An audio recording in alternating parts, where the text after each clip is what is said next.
Well, good morning, YouTube. All right, guys, it is Sunday, what, the 14th, I believe? And today is the day that we head to Daytona. So I'm up here trying to get Goliath pre-tripped. Got stuff in the excursion I need to unload in here. And I just finished closing out one of the Halstead Homestead videos. And in that video, I led to a couple teasers with the struggle bus project. So if you want, go watch those videos. And maybe you'll get a hint of what we're going to be doing with that in the near future. But today, we really got to focus on getting this rig ready to roll. Now, I'm going to be honest with you. I'm a little bit nervous about going to Daytona this time. And well, that is because, we've had these storms. Helene came through in devastated parts of Florida, devastated parts of South Carolina, North Carolina. I mean, they did a destruction path, like, it's massive. And then now we just had this other one that come through this week, and it went right through Central Florida. It just tore up a lot of stuff there, too. Now, I've contacted the Daytona International Speedway, and they say that the event is on. They're not canceling everything. Everything's good. Looks like there's going to be stuff going on at Destination Daytona as well, and even out at the Cabbage Patch, and it looks like downtown will be good. I've heard that the Calcoberry venue, which is across the street from the Cabbage Patch, that's been completely canceled. No one can camp there. No vendors can set up there. That whole property is still severely underwater. It's starting to recede, but it's still too wet for them to do anything there.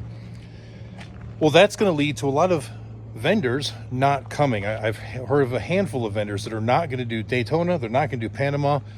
And for some of them, that means they won't even do Galveston because it wouldn't make much sense for them to do the whole trip. We're going anyways. And I know it's a gamble. We may spend a bunch of money to get out there, and it may not be fruitful. But I don't see where we really got a lot of a choice. I mean, yeah, I could just say we're not going to go. But I've got customers that have made appointments. They want to be there. They're expecting us to be there, and I don't want to let those people down. I've got employees that need to work, and I don't want to let them down. It's just, we have to budget everything. We got to cut a little bit of costs here where we can, but I think that the turnout for the next two shows, at least Daytona and Panama, are going to be relatively low in comparison, which will definitely, most likely, affect our sales. So we've just got to be very careful doing this. Now, we've heard that everything in the Daytona Beach area is up and running. Restaurants are functioning. Everybody has power. Everybody has internet. All that's good. There is somewhat of a gasoline shortage and a diesel fuel shortage, so I'll make sure that we're stocked up before we go. And the rumors are that by the time BIKETOBERFEST actually begins, a lot of that will be remedied. The trucks will be in there to refill all that stuff. It's just going a little slower than normal. But I think all in all, Bike Week can still happen. We're just not going to see the normal turnout. So guys, if you're planning on coming to Bike Week, definitely leave a comment down below. Let us know that you're coming. If you're coming to see us specifically, let us know that you're coming.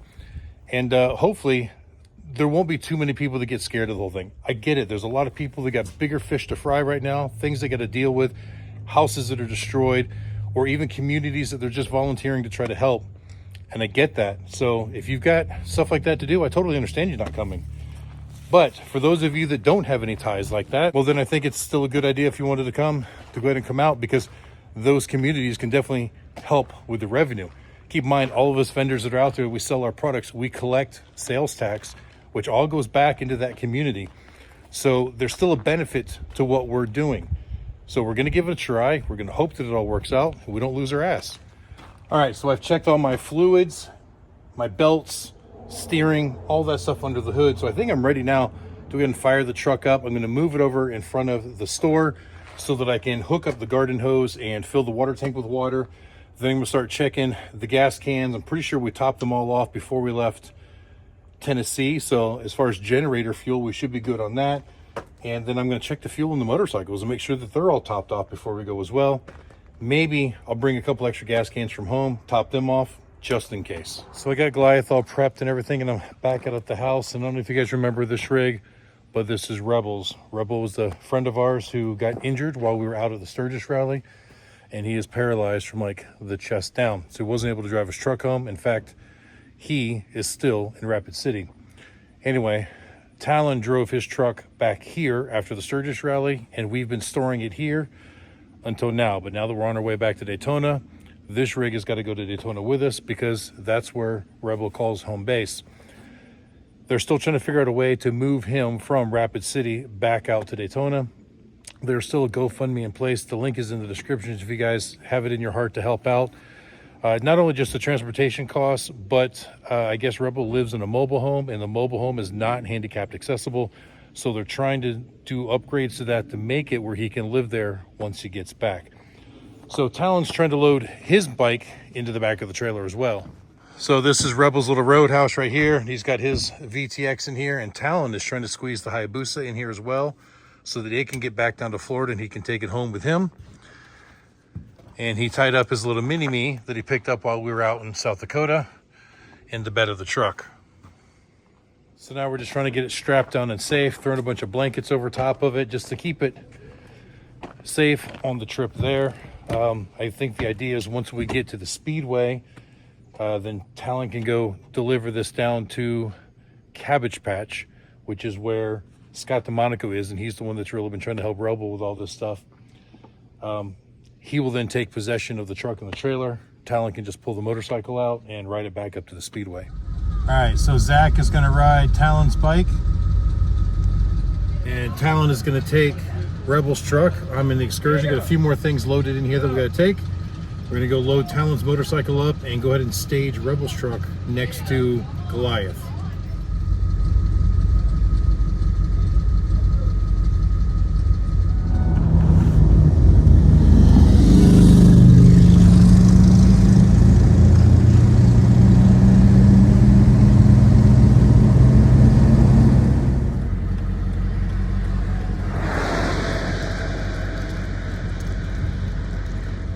Hi guys, one of the challenges we're going to face here today is I've got both of my bikes loaded already and Katie's street legal snowmobile is behind them. So we wanted to put Talon's bike here in this area right up front, which is where one of my bikes normally goes. But because Talon wasn't with us on that last trip, we didn't have the fourth motorcycle, so I decided to keep mine back to keep more weight over the axles and reduce tongue weight. So what I've done is I've turned this wheel chock backwards so it's facing Dr. Evil. We're going to try to bring Talon's bike in through this side door and hope that we can get it in here this way. Unloading won't be a problem because once everything's out, we can just drive it out the back of the trailer. But for now, this could be tricky. Another reason why Zach is here in case we need an extra set of hands. All right, so we got these ramps set up like this. Hopefully they don't split apart and slide when he tries to go up. And then hopefully we can get the angle right going in. We will see.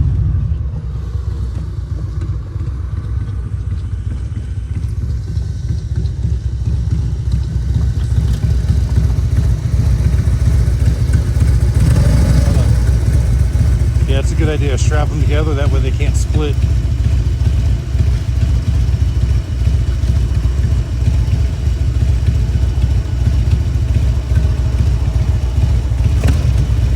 Never do this again. It'll be easy.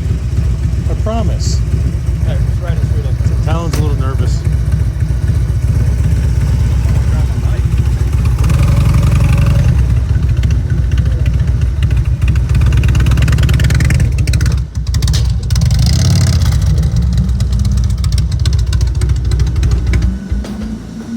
When he stole it.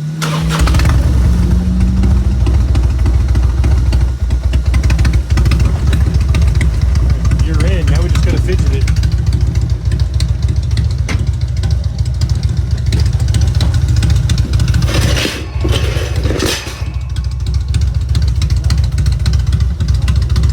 You good? Tight your wheel hard right. You have plenty of room.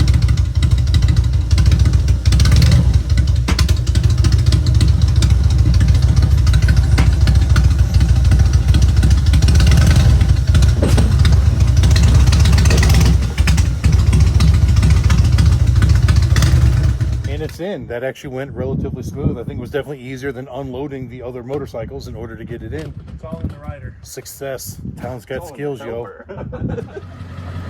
All right, all the big stuff is now loaded up. Back to the house. I think we're gonna shower and clean up. We'll have one more load to bring up as we depart.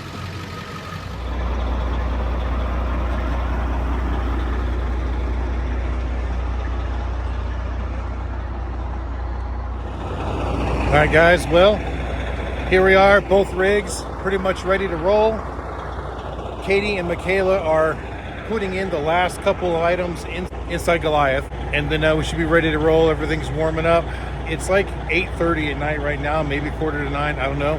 Definitely a little bit later than we wanted to leave. But for those of you that are new here, when we go to Florida, our fastest, easiest route is to drive right straight through Atlanta. If you've ever driven through Atlanta, you know that the traffic in Atlanta, Georgia is absolutely god-awful most times. So we'll leave late at night and we'll drive through Atlanta in the overnight hours, and traffic's much better. Like I said, we're only about 2.5 hours north of Atlanta, so by the time we get there, it'll be 11 o'clock at night maybe, and maybe even a little bit later, because we are going to stop and get fuel before we get there. So we shouldn't have to fight too much traffic. We can run straight through, maintain a decent speed, and not have to get us stressed out. Once we get past Atlanta, we will decide whether we want to stop for the night or just keep on driving through. I don't know. Sometimes it depends on where we can find a place to park.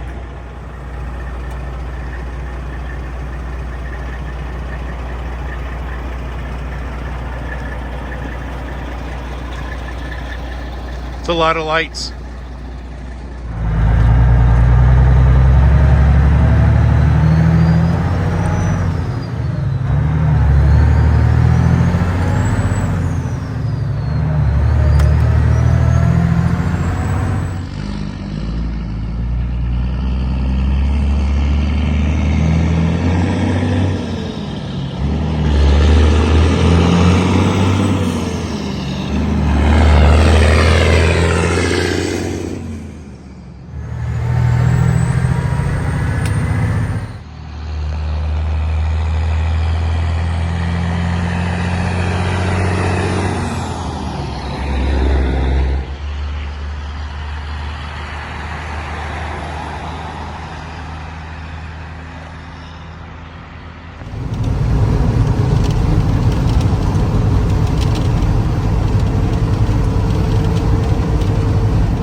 All right, so we stopped at the racetrack gas station here, just south of Jasper, Georgia, a little bit north of Canton, Georgia.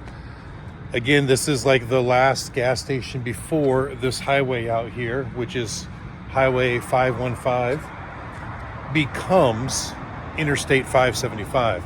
We got about 1 mile to go, and then it will no longer be side streets. It will become a limited access interstate, which will take us straight down to 75, just north of Atlanta. And then, of course, we start heading south from there.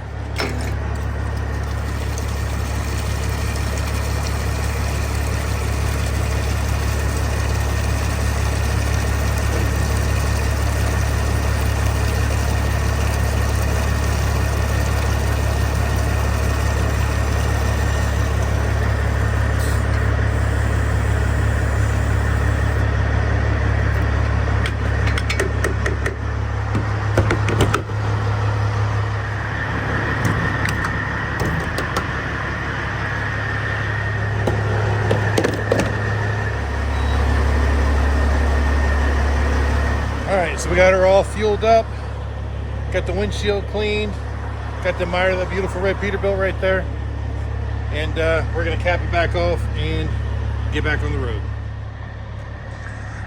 Had to go inside to get my receipt.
right, guys, as you can see, we are in some traffic now.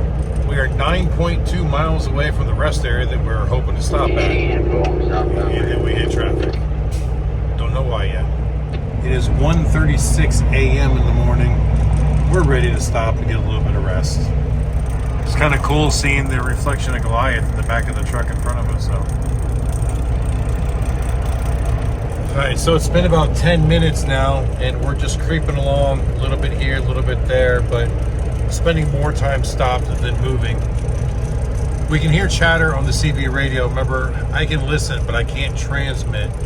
And looks like all lanes are blocked ahead, and I believe that they're going to make us get off on exit 88 and detour somehow, maybe get back on. Now we got these idiots. The car with the Texas plates, with only 4 feet between me and that other truck, shoved his nose in there, and then he gets halfway through the lane, so this guy's trying to get in. Nobody's fitting in the lane, but everybody's trying to fit in the lane. Ass hats. All right, on to the exit ramp, exit 84. That's Interstate 75, completely empty right there. Unfortunately, it looks like what we overheard on the radios are making us exit here. They'll put us back on 75, just past the rest area that we wanted to stop at.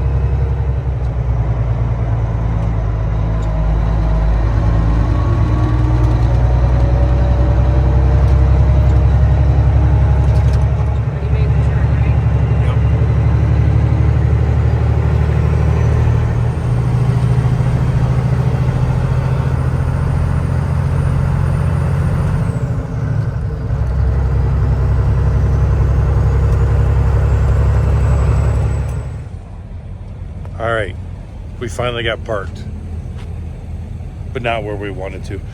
We were in that traffic for about an hour. They basically took us off of the highway there at exit 84.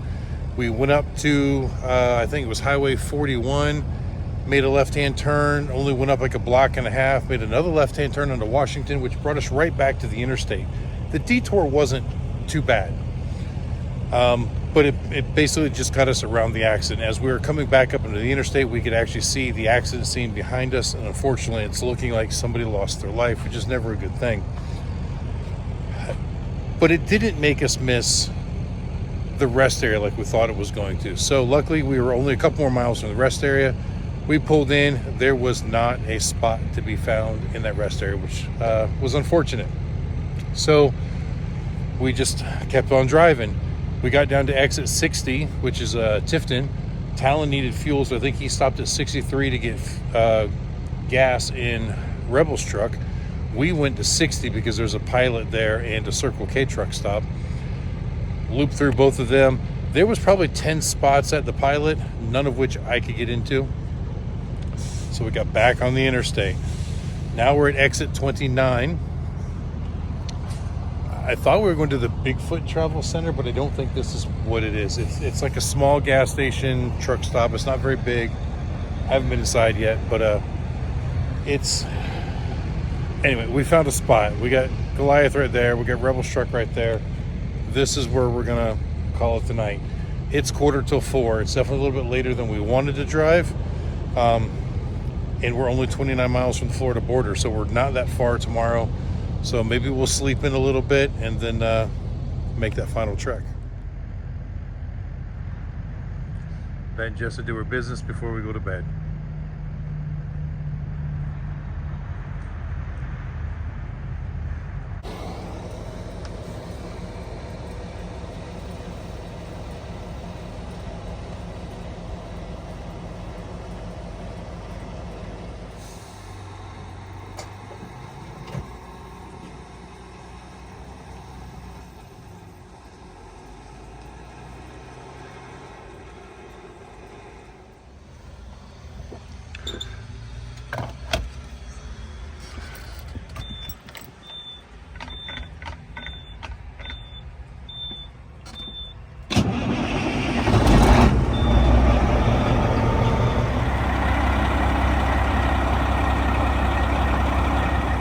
Well, good morning again, YouTube. Yeah, same video, but different morning. We were so tired last night, I decided not to close the video out. So we will continue the rest of the trip all in one video until we get to Daytona. It's like 11:30 in the morning now. Maybe it's almost noon. I don't know. We didn't wake up until about I don't know. I woke up at like 11:40. It took a little while to get them to wake up. I had to go inside and get coffee and bring coffee back to them to get them to rise and shine. But yeah, now Jess has been taken for a walk. The vehicles have had a very quick pre-trip done on them, and I think we're just about ready to get moving.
All right, guys, we made it here to the Speedway. I am in our spot. I'm just looking to make sure that I'm far back as I want to be, whether we're kind of level and squared up, make adjustments as necessary. So the white mark right there, that's where our spot is. So I'm hanging out just a little bit, and I think I want to pull forward a little bit more up this way so I can block up the back tires on Goliath a little bit. That way when I back them up into some blocks, our tailgate still comes here. There'll be nobody behind us. So I'll still have room to get the tailgate down. I don't have to worry about someone popping a tent or anything right here and being in our way. So we'll stay to the far rear of the spot as possible. It gives us the room for the Let's Roll tent, everything out front. And Talon was only about 15 or 20 minutes behind us, so hopefully he should be here any moment. All right, this spot here is actually fairly level, so I just backed the Goliath up onto like a 2x8, 2x10 right there, and a couple 2x6s right there, just to get this left rear side, that extra 1.5 inches. We're pretty level. The trailer is just slightly catawampus. I'm not as much concerned with that because not sleeping there, we really don't do a whole lot in there once it's unloaded. But you know, Goliath, we like him to be level.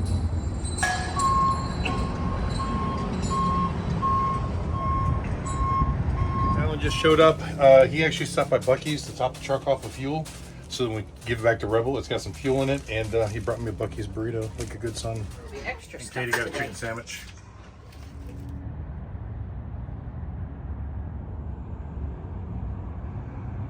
It's about 20 minutes after 4 p.m. right now. We've got all of the motorcycles unloaded with the exception of the Hayabusa. It is still in the trailer because Talon's going to ride that back here once he goes and drops that truck off later. But I think first we're going to get our canopies put up, and that way we've got some shade and we can kind of sit and relax. I mean, we have a little shade right now just because of the way the sun is, but as the day goes on, that may change some. And then tomorrow morning there will be 0 shade here. So it'll make setup tomorrow a little bit easier. Right, I had to take a call from our drag specialties rep. So Talon and Katie got the awning up over there. Well, the framework anyways. So I better get to work. I'm behind schedule now. All right, I've got the front one laid out, all hooked up, ready to go. We just threw the trailer awning and it's all done pretty much. They're just snugging up all the little straps. And Katie's starting to put on the little pole covers that connect. And then we'll throw this one over and be done for the day. All right, there we go. Both awnings up. They're just tightening up all the last little connections down there. For the moment, I'm leaving our filler panel out because there's not supposed to be any signs of rain, at least until Sunday. And that way it gives the heat a chance to, you know, do this normal convection and escape through the top. There will be a point during the day where the sun's gonna shine through that, leave us a narrow gap, but I think we can deal with that. All right, 1 hour later, awnings are up. And well, we still got to hang the curtains up real quick, but they just zip into place. Talon and I can knock those out pretty fast while Katie's putting the rest of the pole covers on. So yeah, another 10 minutes will literally be done, finished. All right, so now we're gonna head down to the cabbage patch. We're gonna drop off Revel's truck and trailer with Scott DeMonico. I think we're gonna come back here and go get some Jeremiah's ice cream. All right, guys, so Talon and I made it down to the cabbage patch with Revel's truck and trailer. We have delivered it to Scott DeMonico. This is the end of the line for us. This is what we were supposed to do, was get it here. Everything's up to Scott now. Scott is still trying to get Revel transported back here to Daytona from South Dakota. And of course, there's a bunch of hassles with that. Remember, the GoFundMe is still in place. Any of you can find it in your heart, go there, make a donation, do whatever you can to try to get Revel back here, reunited with his stuff and back in his own home. All right, Talon unloaded the Hayabusa so we can ride it back to the Speedway, and Larry and Ron were here to greet us. Larry, say hi to YouTube.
All right, guys, so we decided to end the evening here at Jeremiah's with some ice cream.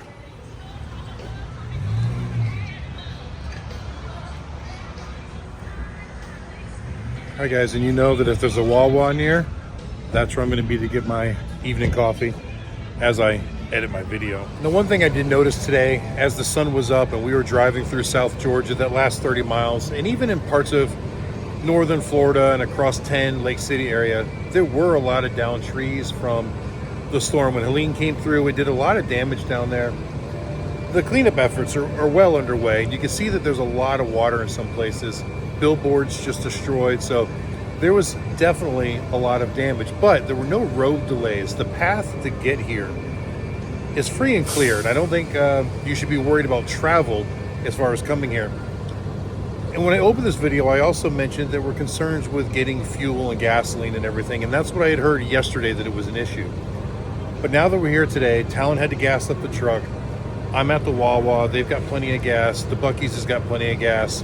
I don't know of any gas stations in the area right now that are having issues. So if you're concerned for coming to Bike Week was that you weren't able to get what you needed to enjoy things, I don't think that's the case. I think that everything is going to go smooth and everything's going to be good. They said some vendors have pulled out, but not all. So hopefully the ones that are here will do well, and hopefully you guys will come out and visit most of us. Also, while Talon and I were out at the Cabbage Patch earlier, dropping off Rebel's truck with Scott DeMonaco, he then mentioned to me that there's actually going to be a benefit event there for Revel tomorrow night, which I was unaware of until we were there, so sorry for the late notice. But if you're in town and you want to attend that, there at the Cabbage Patch, they're going to be raffling off hats and t-shirts and other things. I don't know all the details, and I apologize. But if you're in the area and you want to go support that, it would be greatly appreciated as well. As for the rest of the setup, we're going to finish it tomorrow. Katie, Talon, and I will get everything else unpacked and set up. Amanda and Chip will not be on scene until Thursday, and then we'll be open for business. I think we'll be open for business on Wednesday. We might be able to take some work in tomorrow, but we won't be 100% staffed. But of course, those earlier days generally aren't that busy. We probably don't need the full staff. Anyway, guys, I really feel like there was other things I wanted to talk about, but they're not just coming to mind at the moment. So we're going to end this one here. I want to thank you for watching. I hope you enjoyed our trip down to Daytona Beach. And until the next time I see you, keep those engines running, and I hope to see as many of you as possible this week for BIKETOBERFEST.